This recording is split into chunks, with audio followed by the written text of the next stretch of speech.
Shalom adik-adik, apa kabarnya nih? Luar biasa, fantastis, yes, yes, yes. Jumpa lagi bersama Kakak Fani dan minggu ini kita akan mengadakan sekolah minggu seperti biasa tapi tetap di rumah aja. Nah, untuk itu Kakak mengajak adik-adik semua yang ada di rumah, kita mau satu dulu sejenak, kita lipat tangan, tutup matanya. Kita mau berdoa dalam Tuhan.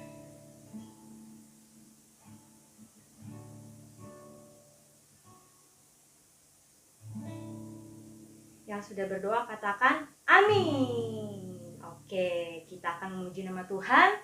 Adik-adik kita mau nyanyi bersama, kita mau katakan dari terbit matahari.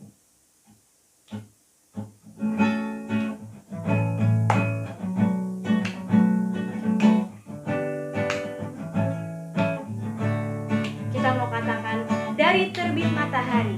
Dari terbit matahari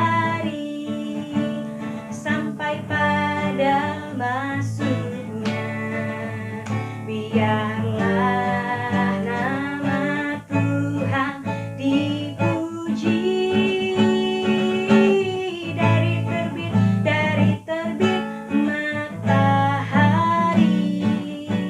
sampai pada masuknya, biarlah nama Tuhan dipuji. Puji Tuhan, puji Tuhan,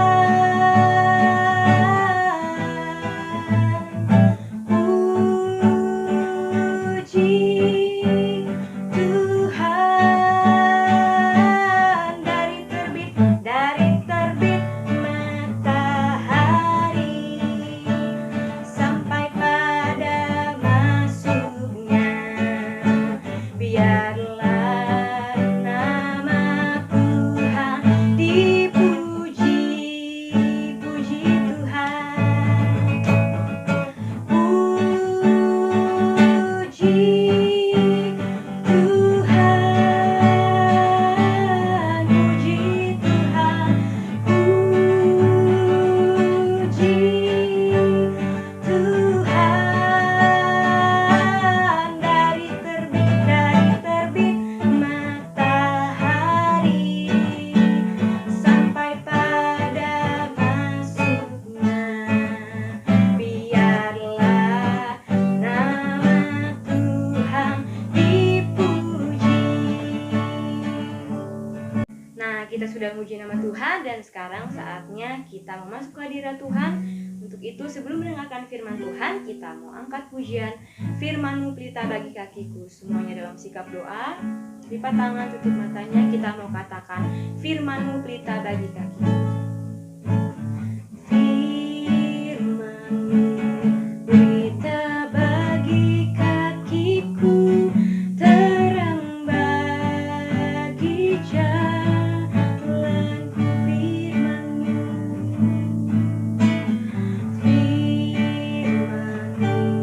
pelita bagi kakiku, terang bagi jalanku.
kita bersatu dalam doa. Terima kasih Tuhan Yesus yang baik, karena pada kesempatan pagi hari ini Tuhan kami bisa melakukan ibadah sekolah minggu di rumah kami masing-masing. Kiranya firman Tuhan yang akan disampaikan oleh kakak sekolah minggu dapat kami mengerti Bapa dan dapat kami jalani dalam kehidupan kami. Terima kasih Bapa, kami sudah berdoa.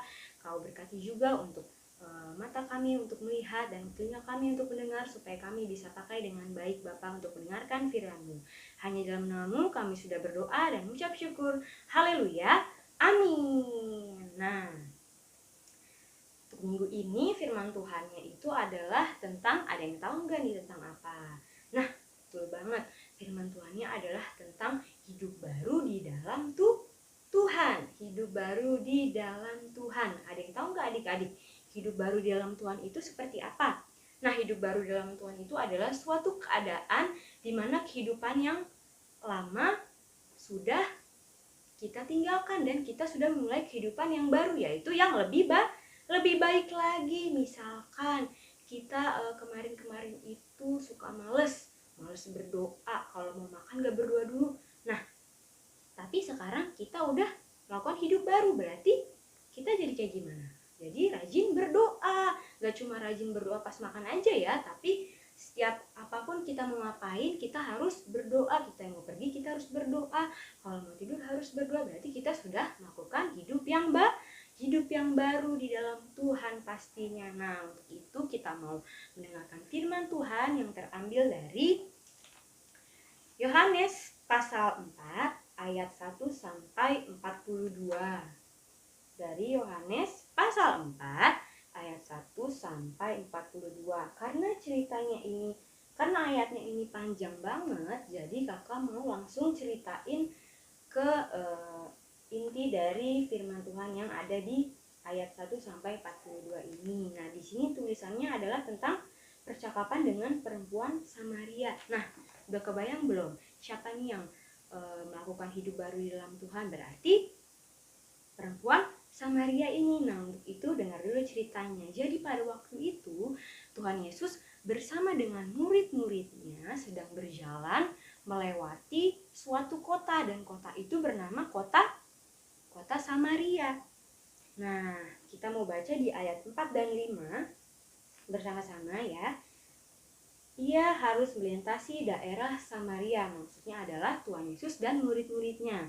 Lalu di ayat 5, maka sampailah ia ke sebuah kota di Samaria yang bernama Sikar, dekat tanah yang diberikan Yakub dahulu kepada anaknya, yaitu Yusuf. Jadi pada waktu itu Tuhan melakukan perjalanan bersama dengan murid-muridnya melewati suatu kota, dan kota itu bernama kota Samaria.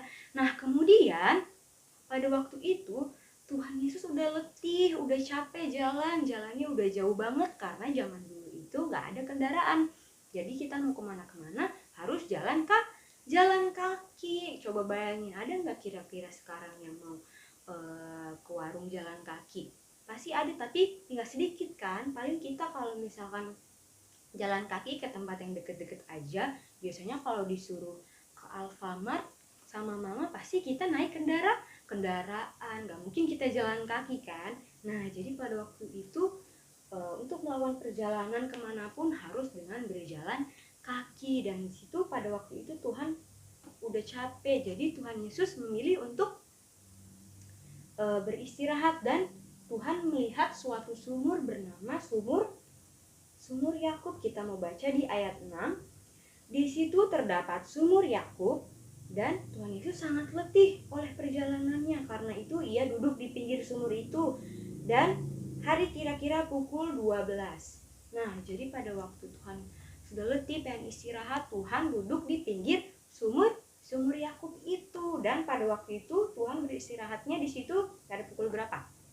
Kira-kira pada pukul 12 siang. Pukul 12 itu kira-kira dingin atau panas ya? 12 siang panas, terik sekali, terus capek jalan kaki. Jadi Tuhan Yesus memilih beristirahat di pinggir sumur itu karena capek. Istirahat sebentar deh di sini gitu kata Tuhan. Dan kemudian datanglah seorang perempuan Samaria, berarti perempuan yang tinggal di situ. ternyata dia mau ke sumur itu juga.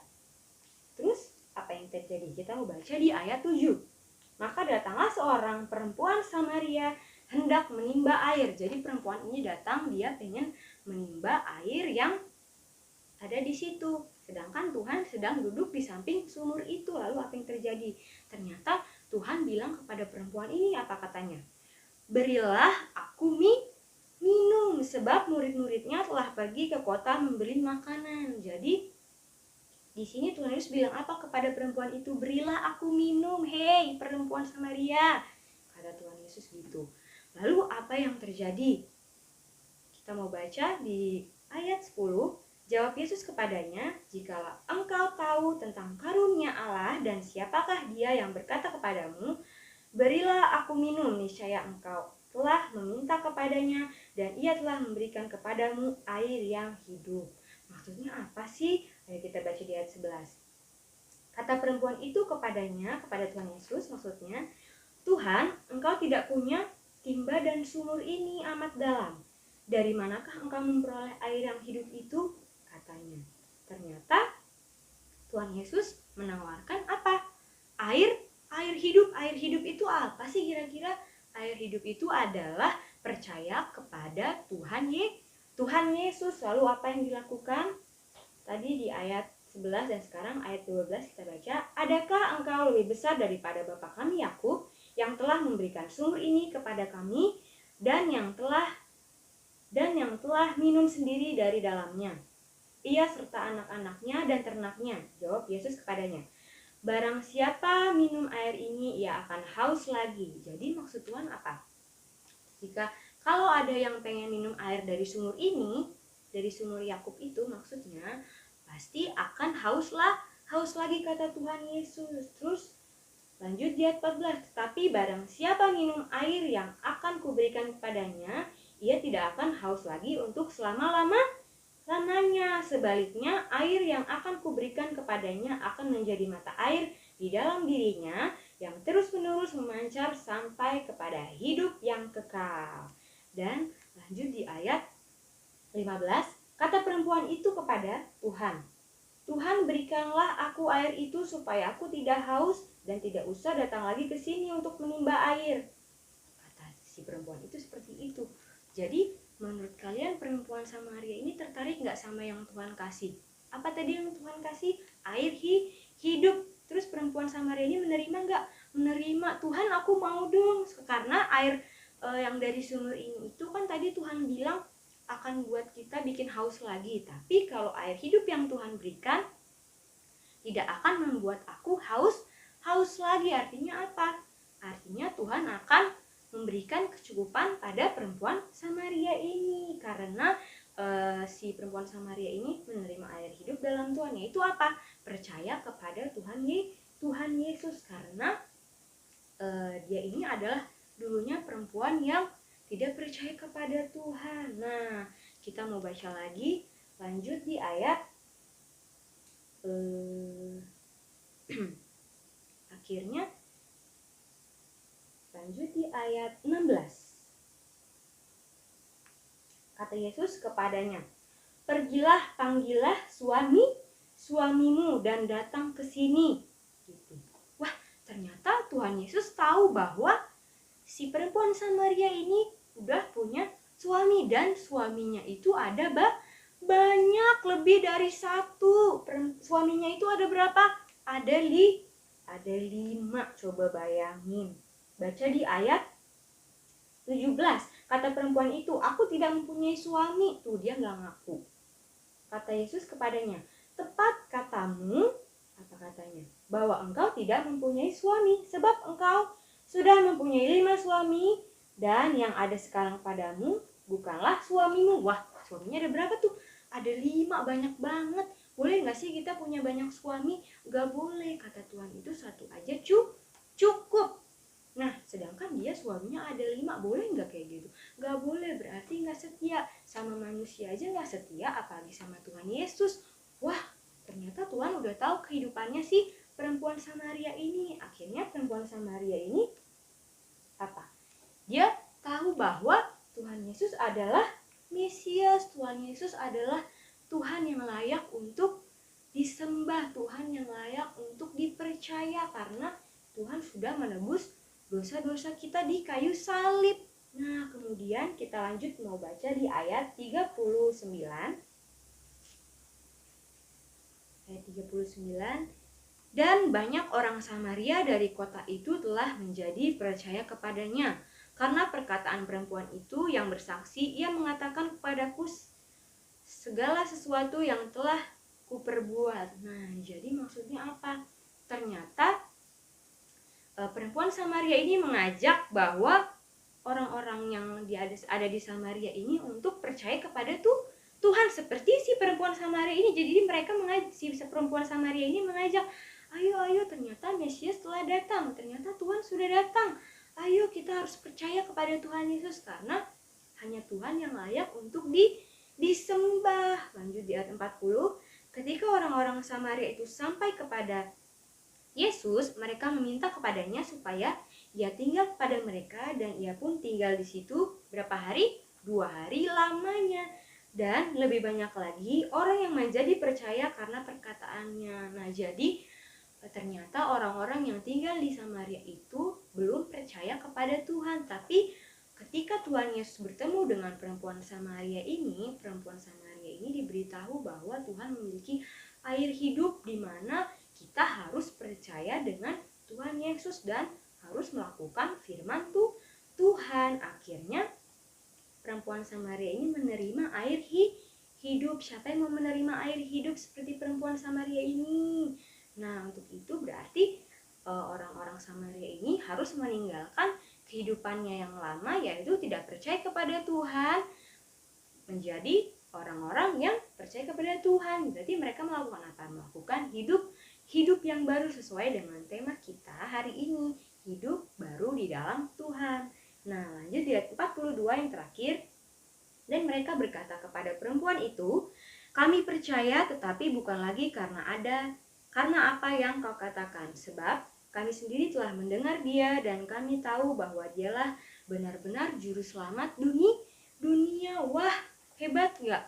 Hanya karena dengan Tuhan menawarkan air yang hidup, semua orang di Samaria itu akhirnya percaya kepada Tuhan Yesus. Wah, Tuhan Yesus hebat gak? Hebat banget, bisa merubah mereka semua menjadi orang-orang yang memiliki air hidup, yaitu percaya kepada Tuhan Yesus. Ayo, siapa di sini yang masih tidak taat kepada Tuhan Yesus? Kalau mereka kan tadinya sebelumnya nggak percaya sama Tuhan, dan mereka sudah mulai kehidupan yang baru, yaitu jadi percaya sama Tuhan, jadi rajin mendengarkan firman Tuhan. Siapa di sini yang masih melakukan kehidupannya yang lama? Contohnya males berdoa. Siapa yang malas berdoa? Disuruh berdoa nggak mau, padahal dia bisa tapi dia males. Siapa yang kayak gitu? Ayo, berarti kalian masih ada di kehidupan yang lama, belum hidup baru di dalam Tuhan. Kalau hidup baru dalam Tuhan itu kita harus melakukan firman Tuhan. Apa aja? Harus rajin baca firman Tuhan, harus rajin berdoa, dan lain-lain. Masih banyak yang harus kita lakukan.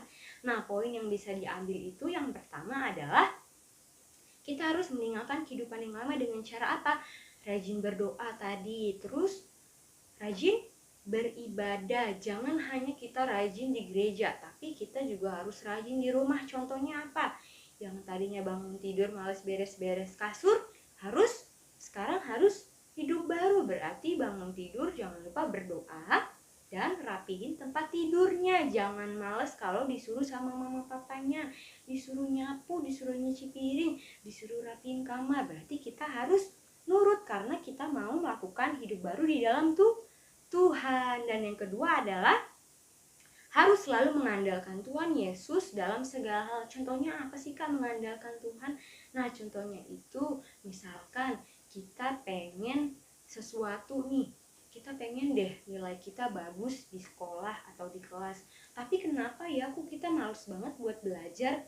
Kenapa kira-kira? Karena kita nggak ada niat dari hati dan kita males. Jadi kita harus apa? Mengandalkan Tuhan dengan cara apa? Rajin belajar supaya kita mendapatkan hasil yang memuaskan, hasil yang kita inginkan, dan terus mengandalkan Tuhan seperti itu. Dan poin yang ketiga yang terakhir, harus mengucap syukur dalam segala hal. Apapun yang kita punya kita harus bersyukur.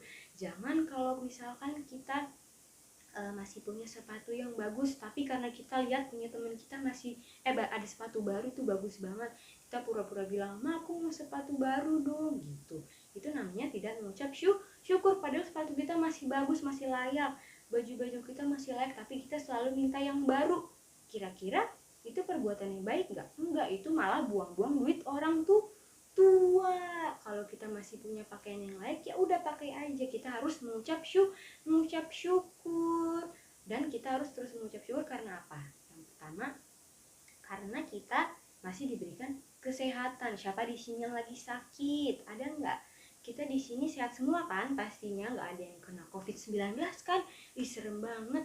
Untung kita dilindungi sama Tuhan Yesus. Wah, hebat ya Tuhan Yesus melindungi semua adik-adik sekolah minggu GPB. Jadi kita pada hari ini bisa ibadah bareng-bareng, gak ada yang sakit, semuanya dalam keadaan sehat. Untuk itu jangan lupa untuk terus mengucap syukur dalam segala hal. Nah, firman Tuhannya sudah selesai sampai di sini. Untuk itu jangan lupa adik-adik semua, setelah mendengarkan firman Tuhan ini, kita akan bikin kreativitas. Dan jangan lupa dibikin, setelah itu kasih kumpulin ke kakak sekolah minggu ya. Nah, sampai di sini aja firman Tuhannya. Kita mau tutup firman Tuhan pada hari ini. Kita mau lipat tangan, tutup matanya. Kita mau angkat pujian semua baik. Semua dalam sikap doa.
bersama. Bapa kami yang ada di surga, dikuduskan namamu, datanglah kerajaanmu, jadilah kehendak-mu di bumi seperti di surga. Berikanlah kami pada hari ini makanan kami yang secukupnya, dan ampuni kami dan kesalahan kami, seperti kami juga mengampuni orang bersalah kepada kami, dan jangan bawa kami dalam pencobaan, tapi lepaskanlah kami dari penjahat, karena Engkau punya kerajaan dan kuasa dan kemuliaan sampai selama-lamanya. Terima kasih Tuhan Yesus, kami sudah mendengarkan firman-Mu Tuhan. Kiranya apa yang disampaikan dapat kami lakukan dalam kehidupan kami Tuhan. Kiranya kami anak-anak-Mu dapat melakukan hidup yang baru dalam Tuhan, yaitu rajin mendengarkan firman-Mu, rajin berdoa Tuhan, rajin melakukan perintah kedua orang tua, kakak kami Tuhan, atau keluarga kami Tuhan. Biarlah kami semakin menjadi anak yang takut akan Engkau Tuhan Yesus, sehingga kami dapat menyenangkan hati-Mu dan menyenangkan hati kedua orang tua kami Tuhan.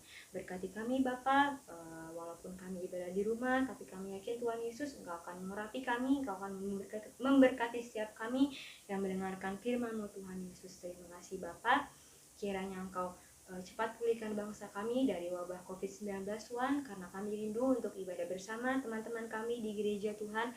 Kiranya Engkau yang lawat Bapa, dan inilah doa dan harapan kami. Terima kasih Bapa, hanya dalam nama-Mu kami sudah berdoa dan ucap syukur. Hormat bagi Allah Bapa.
Sejenak.